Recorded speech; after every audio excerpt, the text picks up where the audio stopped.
Cuidado pra não cair, que eu não quero gravar a morte de ninguém não.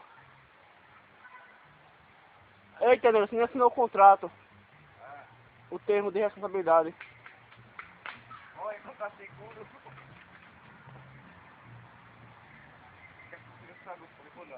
Tem como não, tem muita formiga dessa.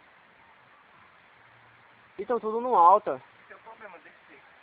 Aí é um problema seu. Eu já ajudei a subir, aí bem demais já. Legal, deixa com... Olha. Oxe, vai sozinho. Deixa como você desceu. Uma lá pra bom você descer rapidinho, né? Eu não sei como foi desse. Aí, isso aí.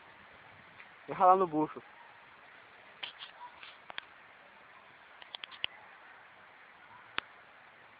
Traseiro informa. Quase fui estupado por um pau. Eita, rapaz. Segure na gaia e venha escorregando de gavazinho.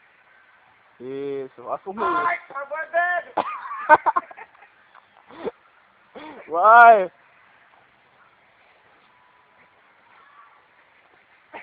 É hoje! Deu um oi pra câmera? Como, cama ocupada? Fala mais, né? Ai! Ei, mas não é esse olhão. Tu tá subindo na outra? Liga! Na outra tem como subir igual com o pau, né, Tavinho? Sobe o pau, engancha aí e tenta subir. Vai com uma dor no pé. Mas se você subir na outra não conseguir, velho.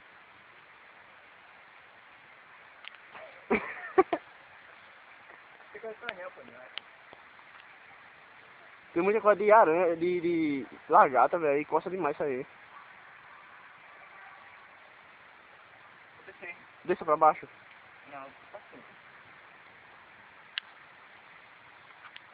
E a formiga?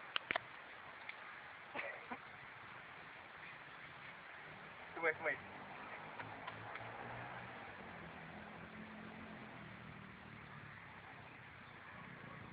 Não, não.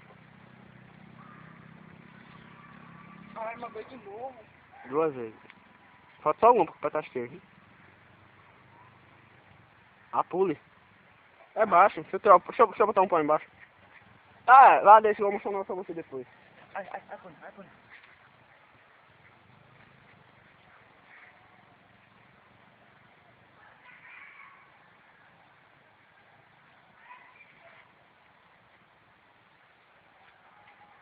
Macaco em ação.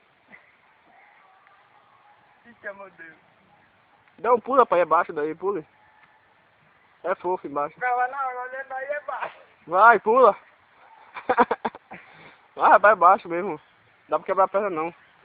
Acho que só alta o seu pé, mais ou menos. Será que os guri tá em extinção? Não! Disse aí que o guri tá em extinção aí, um. Tadã, chegou.